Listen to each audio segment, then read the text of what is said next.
자, 이제 말씀 함께 나누도록 하겠습니다. 여러분들은 역사 속에 최고의 음악을 꼽으라면 어떤 곡을 꼽겠습니까? 아마 크리스찬들은 핸델의 메시아가 최고의 음악이다라고 말하지 않을까 생각합니다.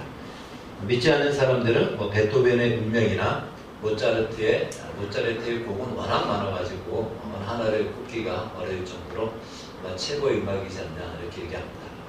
그러나 요즘 아이들은 그건 아예 모르고 방탄소년단 아이들이 부르는 노래, 그 중에서 아이돌 같은 노래 이런 것들을 최고의 음악이다 그렇게 이야기를 할 것입니다. 아마 그 차이가 있다면 이 크리스찬들이 꼽는 메시아와 다른 곡의 차이가 있다면 메시아는 대상이 하나님이라는 것이고 베토벤이나 모차르트 그리고 방탄소년단 이런 아이들이 부르는 노래는 그 대상이 사람이라는 것입니다. 그래서 대상의 차이가 있는 것이죠. 그렇다고 하여 베토벤이나 모차르트의 곡이 무슨 못하고 또 폄하하고 치부할 수는 없는 것입니다. 하나님께서는 인간에게 음악이라는 선물을 주셨습니다. 선물은 왜 주신 거죠? 선물은 누리라고 준 겁니다. 누리라는 말을 조금 더 우리가 쉽게 표현한다면 즐기라고 준 것입니다. 그래서 선물을 받았으면 그 선물을 가지고 누리고 즐기는 것은 당연한 것입니다. 하나님이 음악을 선물로 주셨다면 그 음악을 우리가 즐기고 누리는 것은 당연한 것입니다. 이 음악뿐만이 아니고 미술, 과학, 문학 혹은 건축 또 우리가 철학이라고 하는 그 많은 것들, 소위 우리가 문화라고 하는 이 모든 것들은 하나님이 우리에게 주신 것이며 선물로 주신 것이며 선물로 주었기 때문에 우리는 그것을 즐기고 누릴 수가 있는 것입니다. 그것이 잘못된 것은 아닙니다. 그렇다면 우리는 이런 생각을 가지고 있을 수 있죠. 과연 어떤 음악이든지 괜찮고 어떠한 예술이든지 괜찮고 어떠한 것인지 우리 문화 속에 이루어지는 것들은 다 괜찮은 것인가? 이런 질문을 가질 수 있는데 하나님이 처음에 문화를 우리에게 주실 때 어떠한 배경에서 주었는지를 우리는 좀 먼저 살펴봐야 됩니다. 창세기 1장 28절에 보면 하나님이 사람을 창조하시고 이렇게 말씀하십니다. 생육하고 번성하여 땅에 충만하라, 땅을 정복하라. 이것을 소위 신학자들은 문화명령이다라고 일컫습니다. 그러니까 하나님이 문화를 주시면서 문화에 대한 명령을 주셨다는 것이에요. 어떻게 주셨냐면 그것을 충만케 하라라고 그것을 번성케 하라라는 것입니다. 이것은 하나님의 창조 목적이기도 합니다. 그러니까 인간을 창조하고 하나님이 처음으로 명령하신 것이 바로 이 문화명령이에요. 그러니까 창조 목적이죠. 이것을 통해서 하나님은 창조의 목적을 완성하겠다라는 바로 그 목적과 계획을 가지고 인간에게 문화명령을 주신 것입니다.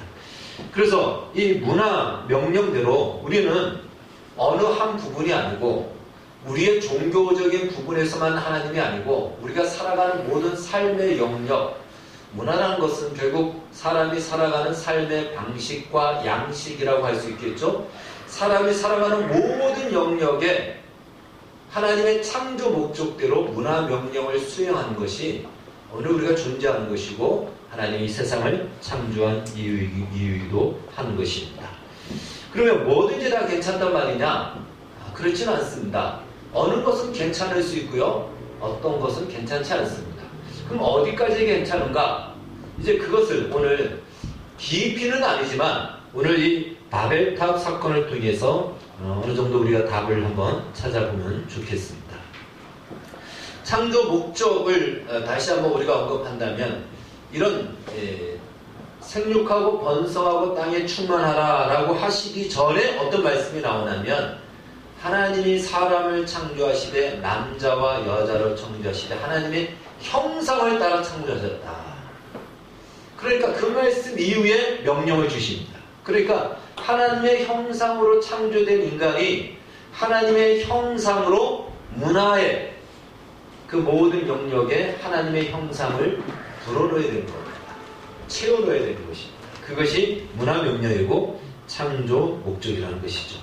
마치 이렇게 이해할 수가 있습니다. 만약에 우리가 살아가는 삶의 영역들이 많이 있죠. 미술의 영역도 있고 음악의 영역도 있고 건축의 영역도 있고 또 우리의 그냥 가정생활의 영역도 있고 진로와 사업과 직장과 결혼과 우리가 살아가는 모든 영역을 하나하나를 다 풍선으로 얘기한다면 그 풍선 안에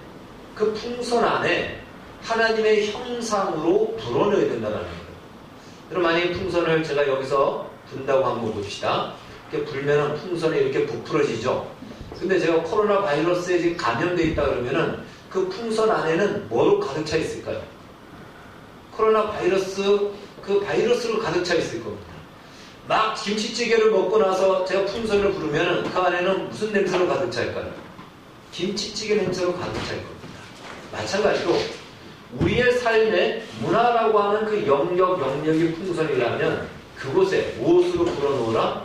하나님의 형상으로 불어넣으라는 거예요. 하나님의 형상이 무엇인가? 그럼 하나님의 형상을 딱 한마디로 정의하기는 어렵습니다. 그러나 하나님의 형상이란 우리가 쉽게 이해할 수가 있는 것 중에 하나가 무엇이냐면 하나님의 숨결을 불어넣는 것입니다. 하나님의 숨결이라는 것은 성령을 이야기합니다. 성령과 말씀을 그 풍선에 불어넣듯이 우리의 삶의 모든 영역이 하나님의 성령과 말씀으로 그 가치로 채워지는 것, 이것이 바로 문화 명령을 이루어가는 것이고 창조 목적을 이루어가는 것입니다. 그렇다면 어떻게 불어넣느냐? 그냥 풍선 불으려면 우리가 불어넣겠지만 어떻게 불어넣느냐? 이제 이것이 또 중요하겠죠. 오늘 제가 이 말씀을 나누는 것은 문화 명령이라는 것을 제목을 같이 달았는데요. 그러면 이것은 굉장히 중요합니다. 우리 기독교 신앙이 약한 것 중에 하나가 바로 이 부분인데 우리의 신앙이 종교적인 영역에서만 그동안 좀 멈추었다면은 그렇지 않다라는 것을 성경이 말하고 있다는 것입니다. 자, 창세기 1장에서는 문화 명령을 주셨다면 창세기 2장에서는 하나님이 또 하나의 명령을 주십니다. 거기서는 어떤 명령을 주시냐면은 동산에 있는 모든 나무의 열매는 네가 다 먹더라도 동산 중앙에 있는 선악을 알게 하는 나무의 열매는 먹지 말라. 소위 하나님이 행위 언약이라고 하는 그 언약과 함께 명령을 주십니다. 그걸 먹지 마라. 선악과를 먹지 마라. 선악과를 먹지 않는 것으로 하나님의 창조 목적을 이루어갈 수 있다는 것이에요.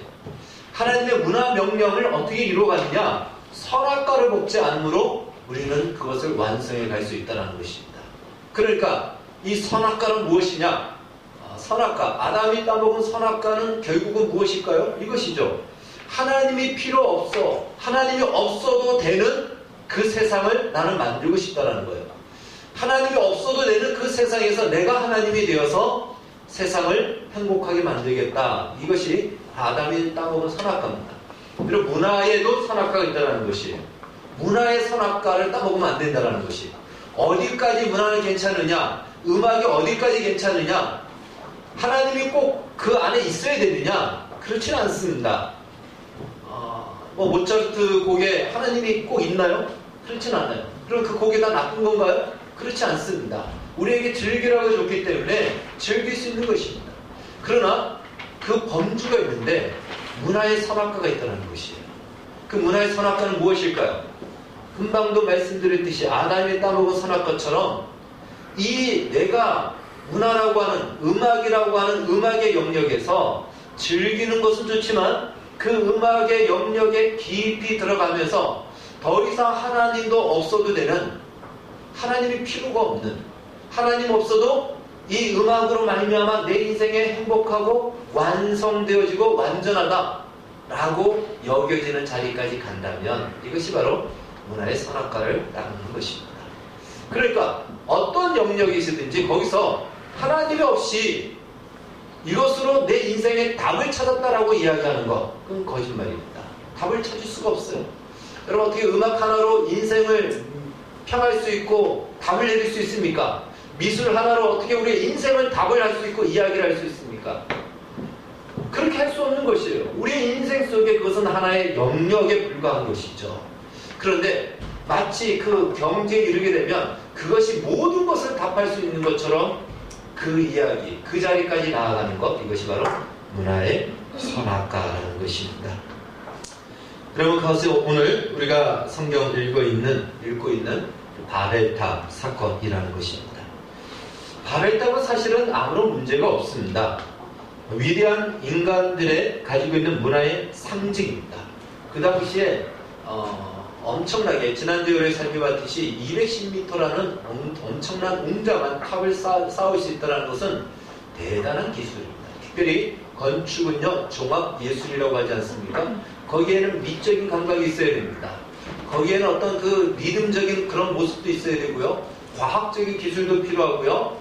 굉장한 모든 것이 다 총화되어지고 음집되어져 있는 그러한 그것이 바로 건축을 통해서 나타나는 것입니다. 그런데 문제는 바로 이 바벨탑이 문화의 선악과였다라는 것입니다. 그것 자체는 문제가 없어요. 그런데 그것이 어떤 의도로 이 탑을 만들었느냐, 이 건축물을 만들었느냐, 그것이 다르다라는 것입니다. 여러분, 우리는 오늘 창세기 11장을 보면서 하나님께서 인간들이 기술을 발전시켜가지고 과학과 여러 가지의 것들을 다 총합해서 멋진 구조물, 이 바벨탑을 쌓는 것을 보니까 하나님이 시샘이 나가지고 마치 아이들이 재밌게 노는 걸 보고 와가지고 고무줄 끊고 막 광해하는 심술궂은 어른처럼 보입니까? 그렇지 않습니다. 인간들의 기술을 하나님이 싫어해서 야 이거 놔뒀다가 이 기술이 대단하다 이러면 안 되는데 이래서 아마 하나님이 방해했을까요? 그렇지 않습니다. 전혀 그렇지 않다는 것입니다. 오늘 그들이 쌓는 이 목적을 한번 보면요. 4절에 이렇게 얘기합니다. 또 말하되 자 성읍과 탑을 건설하여 그 탑 꼭대기를 하늘에 닿게 하여 우리의 이름을 내고 온 지면에 흩어짐을 면하자 하였더니. 자, 분명히 여기는 하나님을 대적하자라는 말도 없습니다. 바벨탑을 쌓을 때 하나님을 대적하자 이런 말이 있나요? 없어요. 그런데 왜 하나님은 이 바벨탑 쌓는 것을 싫어하시고 내려오셔서 진노하셔서 바벨탑 쌓는 것을 금지시켰을까요? 자, 여기 보면은 이런 얘기를 하죠. 4절의 후반절에 보면은 온 지면의 흩어짐을 면하자 하였더니, 흩어지는 것을 면하자는 거예요. 하나님의 창조 명령, 문화 명령 중에 어떤 말씀이 있냐면 생육하고 번성하여 땅에 무엇하라? 충만하라. 자, 땅에 충만하려면 어떻게 될까요? 흩어져야 됩니다. 물론 계속 흩어질 수는 없죠. 흩어지다가 군데군데 정착하고 또 거기서 흩어지는 겁니다. 그래서 온 땅에 이 사람들로 가득 채워지는 것이 일단은 눈에 보이는 하나님의 창조 목적인 것입니다. 그런데 흩어지기를 싫어했던 것이죠. 왜 그럴까요? 가보지 않은 저 땅을 가야 되니까 두려움이 오는 것이죠. 그리고 가보지 않은 땅뿐 아니라 그것은 개간되지 않은 땅이다 보니까 가서 뭘 해야 될까요? 개간을 해야 됩니다. 개척을 해야 됩니다. 수고가 따르고 애씀이 따릅니다.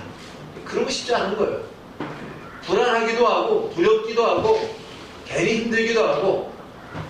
그래서 이들이 동방으로 점점 가다가 시날 평지라는 곳을 만납니다. 이 시날이라는 곳이 바로 최초의 문명이 발생된 소위 수메르 문명이 나왔다라고 하는 지역입니다. 그래서 많은 성경학자들도 아담과 하와의 에덴 동산이 이 근방 어디에 있었다라고 이렇게 이야기를 합니다. 그러니까 그곳은 이미 사람들이 모여서 살고 있는 도시입니다. 인프라가 구축되어 있습니다. 그리고 평지입니다. 그러니까 더 이상 가지 말고 여기서 우리가 대도시를 만들고 여기서 탑을 쌓자라고 하면서 하나님의 창조 명령을, 문화 명령을 첫 번째로 거스르게 됩니다. 하나님의 뜻에 반대의 어떤 선택을 하게 된다는 것이죠. 뿐만 아니라 그 탑 꼭대기를 하늘에 닿게 하자라고 합니다. 왜 하늘에 닿게 할 정도로 높이 탑을 쌓으려고 할까요? 이름을 내고 자랑하기 위해서? 영웅심 때문에? 물론 그것도 있겠지만 지난주에 잠깐 말씀드렸듯이 이때만 해도 아직 노아가 살아 있다는 것입니다. 홍수 이야기는 모든 백성들이 다 알고 있는 사실입니다. 그래서 이들은 생각하기를 하늘까지 탑을 쌓아서 홍수가 나도 침몰되지 않는 그 탑을 높게 쌓자는 거예요. 그래서 그 홍수의 위험으로부터 홍수가 아무리 나도 죽지 않고 이사되지 않도록 그 탑을 우리의 피난처로 만들자. 우리의 안전한 안전처로 만들자. 이것이 탑을 쌓는 이하의 목적이었고 이유였던 것입니다. 사실 하나님께서는 홍수로 심판하신다고 했습니까? 다시는 물로 심판하지 않겠다고 무지개 언약을 주었죠. 그러니까 하나님의 언약을 믿는다 안 믿는다? 안 믿고 못 믿겠다는 겁니다.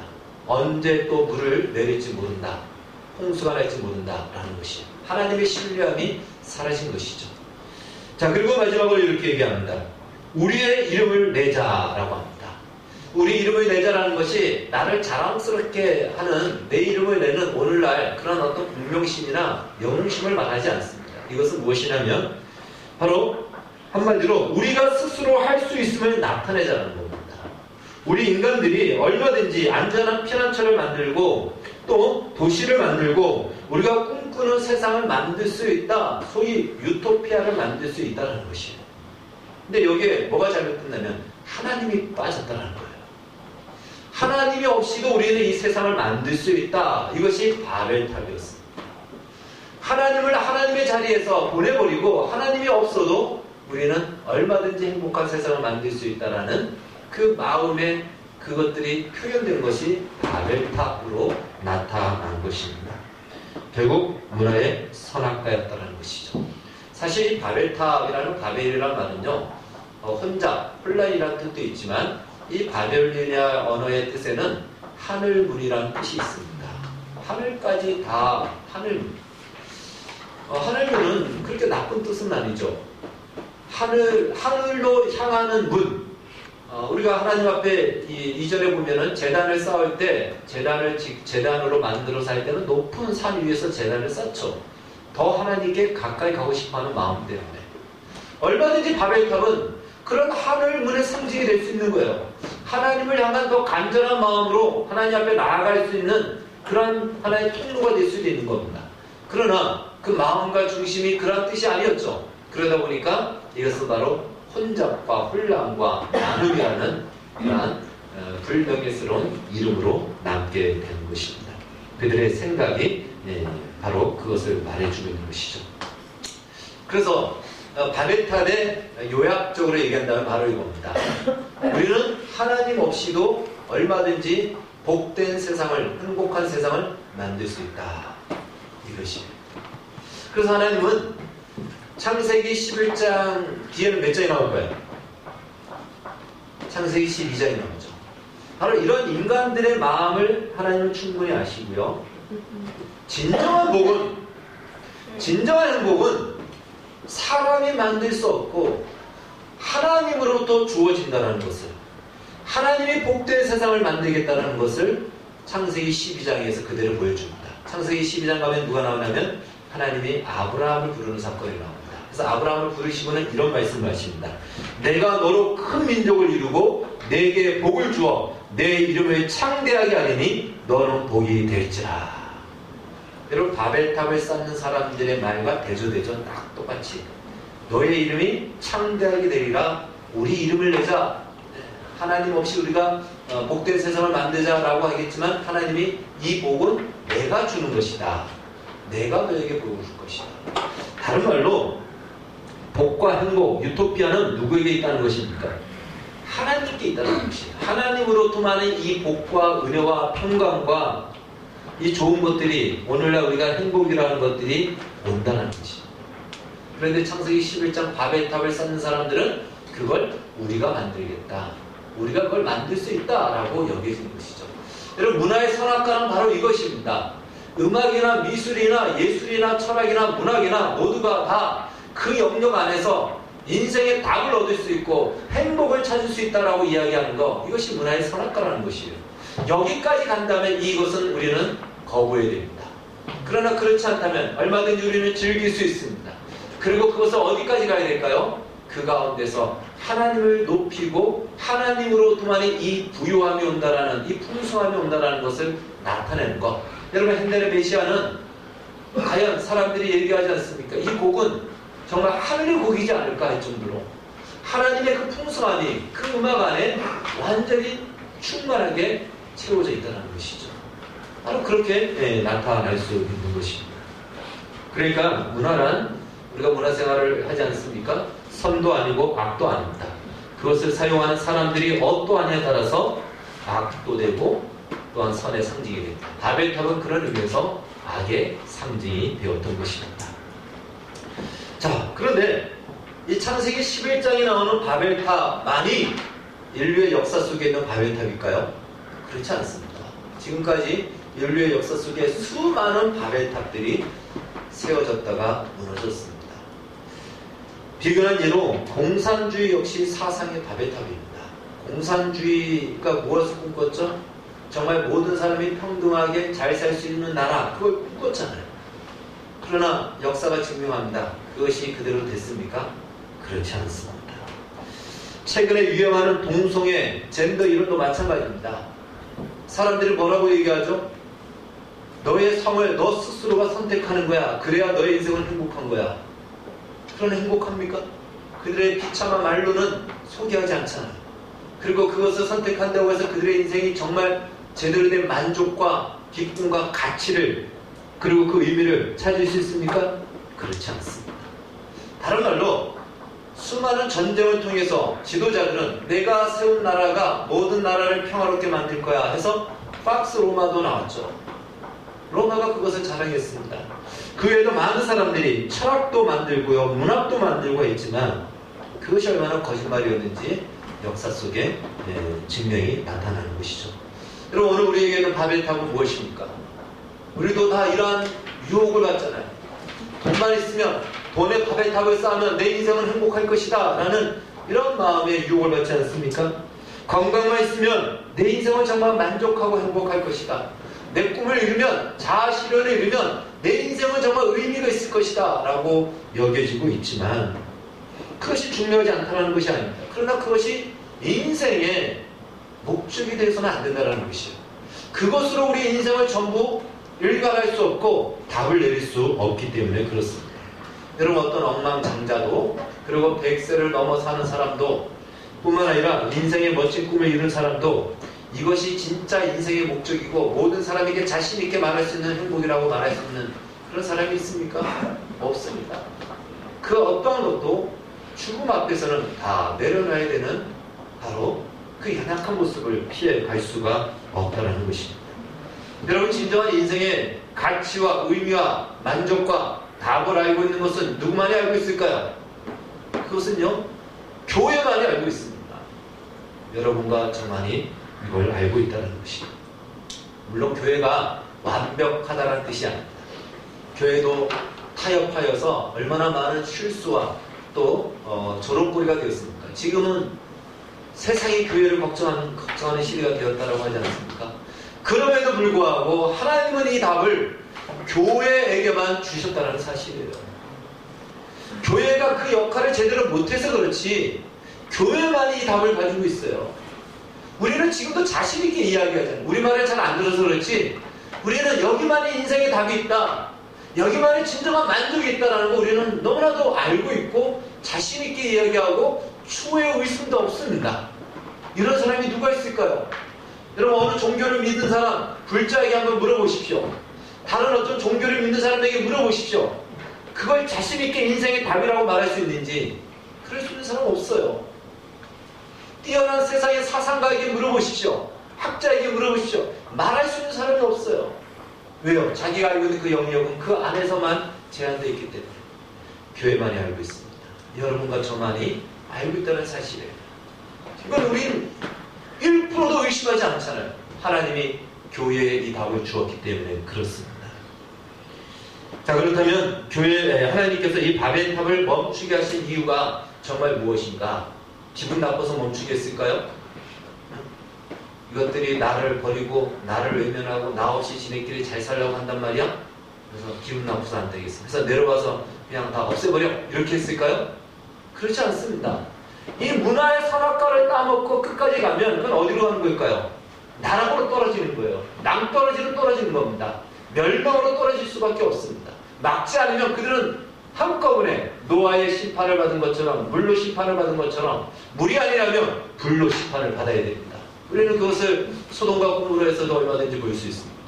그래서 더 이상 갔다가는 완전히 또 한 번의 멸망, 또 한 번의 전멸을 당할 수 있는 이 상황이 되니까 하나님이 더 이상 가지 못하도록 오셔서 막으신 겁니다. 결코 시샘이 나서 인간들이 자기를 기분 나쁘게 하나님을 기분 나쁘게 했다고 하나님이 기분 나빠서 화를 낸 것이 아니라는 것이. 그러나 더 중요한 것이 있습니다. 그것을 막는 것은 어쩌면 수동적입니다. 적극적이고 능동적인 이유가 있습니다. 그것은 바로 하나님이 말씀하신 창조 명령을 하나님은 포기할 수 없다는 것이에요. 문화명령, 창조 목적, 이걸 포기하지 않고 너희들이 잘못된 길을 간다 할지라도 내가 그것을 막아서라도 바르게 그 목적을 이루도록, 그 명령을 이루도록 내가 간섭하겠다라는 하나님의 적극적인 표현인 것입니다. 여러분, 아담이 선악과를 먹었을 때 하나님이 굳이 나타나지 않아도 됩니다. 그렇지 않습니까? 말씀대로 그냥 심판을 받고 그냥 죽으면 돼요. 그런데 나타나셨어요. 그 무엇이죠? 하나님이 창조 목적을 그러할지라도 포기하지 않겠다는 하나님의 의지입니다. 노아 때 다 심판을 받았습니다. 그냥 내버려두면 다 죽고 끝나고 심판으로 끝날 수 있지만 하나님이 노아를 남겨놓으신 이유는 내가 말한 대로 창조 목적을, 문화명령을 나는 이루겠다. 하나님 그것을 이루시겠다는 하나님의 의지입니다. 지금 바벨탑 사건도 마찬가지입니다. 멈추게 하신 것은 못하게 한 것이 아니고 진짜 해야 될 것들을 진짜 너희를 향한 나의 목적과 뜻을 이루도록 내가 내버려두지 않고 간섭하겠다는 것입니다. 그런 하나님의 의지가 반영된 것입니다. 그래서 하나님은 얼마나 인류 역사에 사실은 적극적인지를 우리는 알 수 있죠. 창세기 12장에서 아예 아브라함을 불러서 내가 이 세상 속에 나를 경외하고 하나님의 나라가 무엇인지를 보여주겠다. 그래서 아예 한 민족을 불러서 나라를 세우시고자 하는 하나님의 적극적인 의지. 그런데 그것이 종교적인 영역입니까? 아니죠. 모든 영역에서 하나님의 순결로 충만해지는 그 나라를 하나님은 청사진으로 아브라함을 통해서 보여준 것입니다. 여러분, 그것은 오늘 우리에게도 동일합니다. 하나님은 우리의 인생 속에서 한 번도 우리를 떠나지 아니하시고 방관하지 않으십니다. 근데 우리는 우리의 눈에 보이지 않다 보니까 우리가 어렵고 힘든 현실을 맞이하면 하나님은 우리를 그냥 방치하는 것 같고 내 기도 소리를 듣지 않은 것 같은 그런 마음 때문에 우리의 가슴이 사실은 새 가슴이 된 것이죠. 그러나 하나님은 우리의 눈에 보일 수 있도록 혹은 보이지 않도록 지금도 여전히 간섭하고 있다는 것입니다. 그런데 우리가 믿지 못하는 이유가 무엇일까요? 신뢰하지 못하는 이유가 이것입니다. 하나님이 그렇게 우리에게 지극한 계획과 뜻을 가지고 있다면 왜 나의 이 작은 현실의 문제를 해결해 주지 않습니까? 여기에서는 우리의 이 딜레마야. 하나님이 정말 그렇게 나를 사랑하십니까? 하나님은 적극적이십니다. 그 아들 예수님을 아예 내어주셨어요. 당신의 뜻을, 그 창조의 목적을 이루기 위해서 그냥 저 한 걸음 한 치 뒤에서가 아니고 내 아들을 죽여서라도 나는 이 목적을 이루겠다라고 해서 예수님을 주신 거예요. 얼마나 적극적입니까? 그렇게 우리를 사랑하십니다. 그런데 우리의 마음 가운데는 어떤 마음이죠? 그렇게 하나님 나를 사랑하시는데 왜 나의 이 현실에 당하는 이 어려운 문제 하나 하나님은 응답해 주지 않습니까? 이것 때문에 우리의 마음이 상해 있고 삐져 있고 믿음으로 살고자 하는 마음을 우리는 갖지 않는다는 것이에요. 여러분, 거기에는 이유가 있다는 것입니다. 사람은요 결코 좋은 환경 속에서는 바뀌지 않습니다. 성경이 그걸 증명하고 있어요. 에덴 동산같이 좋은 환경이 어디 있습니까? 그런데 하나님의 목적한 바대로가 아니고 반대로 가요. 노아 홍수 때도 마찬가지잖아요. 이 바벨탑 이때 문화가 얼마나 발전이 됐습니까? 이 흙벽돌, 이 벽돌을 쌓아서 역청으로 정말 대단한 기술이 발달이 되고 문화의 영역들이 굉장히 발달이 된 거죠. 과학의 발달이 되고 오늘날도 마찬가지죠. 근데 사람이 그걸 가지고 이용하는 것이 무엇이죠? 결국 바벨탑을 쌓는다는 것이에요. 그래서 좋은 환경으로는 결코 우리가 하나님이 원하시고 목적한 대로 가지 않고 반대의 길을 가더라는 것을 역사 속에서 우리는 충분히 확인하고 증명될 수밖에 없습니다. 그래서 하나님께서는 비록 방법은 좀 우리가 생각하기로는 고달프지만 흩어지라고 했잖아요. 고달퍼요. 가보지 않은 길을 가야 됩니다. 얼마나 두렵습니까? 저 산 너머에 누가 있을지 몰라요. 호랑이가 있을지 모릅니다. 가고 싶지 않죠. 그러나 사실은 예수님께서 마태복음 28장에서 뭐라고 말씀하셔서 내가 하늘과 땅의 권세를 가지고 너에게 명하노니 땅 끝까지 가라. 걱정하지 말고 가라는 것이에요. 두려워하는 그 땅에 나의 권세가 그곳에 너와 함께 한다라는 그 약속입니다. 사실 그것은 이미 창세기에서도 동일한 것이에요. 근데 우리가 두려워하는 것입니다. 우리가 불안해하는 것이고요. 자, 그래서 하나님께서는 이제 이러한 말씀을 주십니다. 로마서 5장 1절, 2절 말씀 한번 같이 읽겠습니다. 하나님이 쓰시는 방법인데 먼저 하나님의 약속입니다. 같이 읽겠습니다. 시작. 다만 1절, 2절 시작. 그러므로 우리가 믿음으로 의롭다 하심을 얻었은즉 우리 주 예수 그리스도로 말미암아 하나님으로 더불어 화평을 누리자. 또한 그로 말미암아 우리가 믿음으로 서 있는 이 은혜에 들어감을 얻었으며 하나님의 영광을 바라고 즐거워하노라. 여러분, 로마서 5장 1절 2절은 우리에게 약속되고 이미 확정된 사실입니다.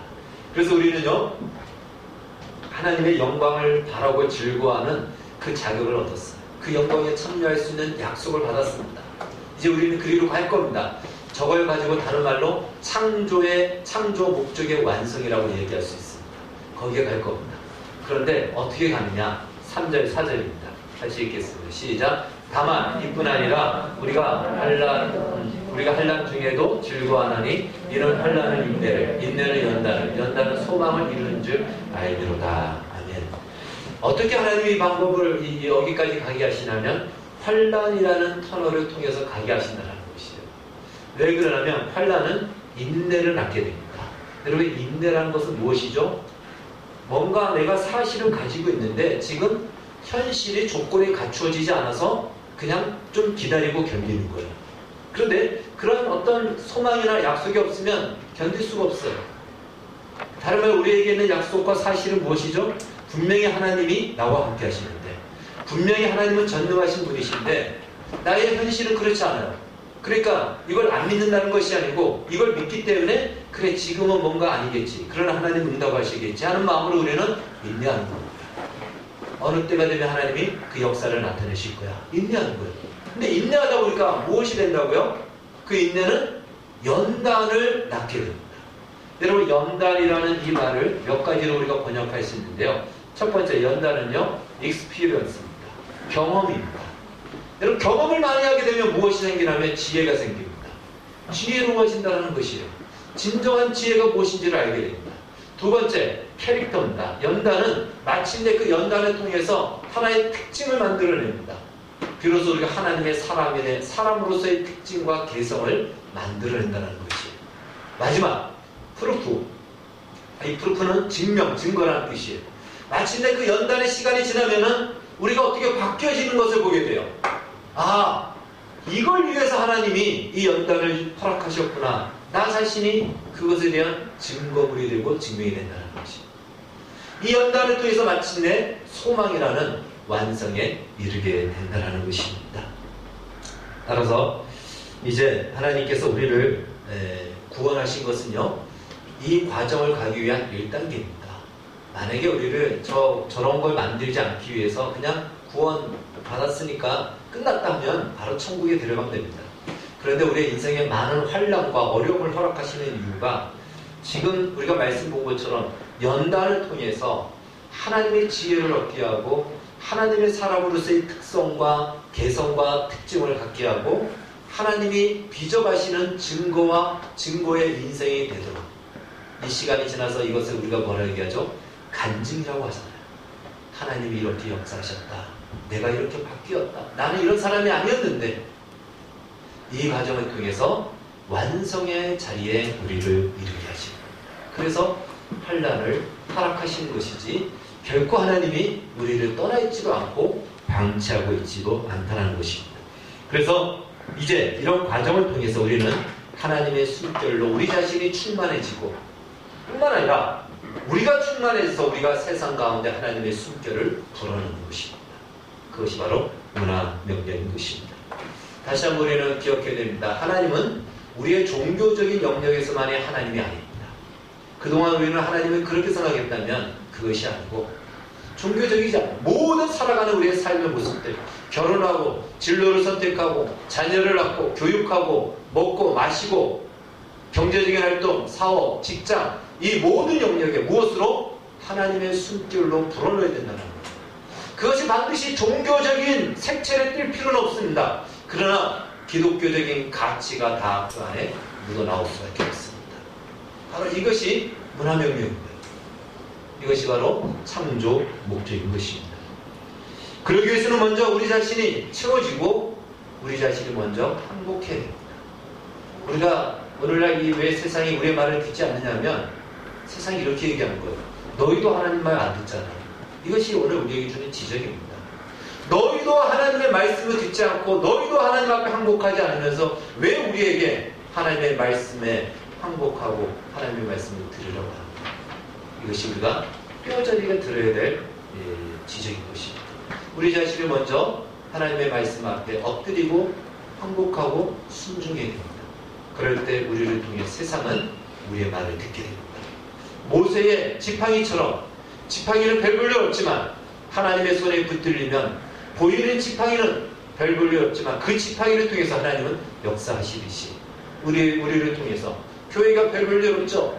별 볼일 없는 것 같은데요? 그렇지 않은 것 같아요.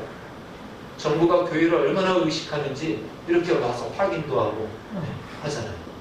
대단한 능력을 우리는 모르는데 벌써 세상이 알아봅니다. 우리가 하나님 말씀 앞에 충만하게 채워진다면 그것이 우리의 삶 속에 모든 영역에 채워진다면 마침내 그 창조의 완성이 이루어질 것입니다. 우리가 그렇게 부름받고 있음을 기억하셔서 하나님의 충만하심으로 채워지고 충만케 하는 복된 여러분과 제가 되기를 주의 이름으로 축원합니다. 기도하겠습니다. 하나님 아버지 감사합니다. 바벨탑을 통해서 하나님이 주신 문화의 명령이 무엇인지 오늘 우리가 살아가면서 그 문화의 모든 영역이 어떻게 우리의 신앙과 관계되어 있는지를 살펴봤습니다. 하나님 문화를 누리라고 주셨습니다. 잘 누리게 해주시고 즐기게 해주시고 그러나 거기서 멈추지 않고 그 모든 영역에 하나님의 숨결을 불어넣는 그래서 하나님 창조의 목적과 그 목적대로 완성케 하는 우리의 복된 인생들이 다 되게 하여 주시옵소서. 예수님의 이름으로 기도하옵나이다.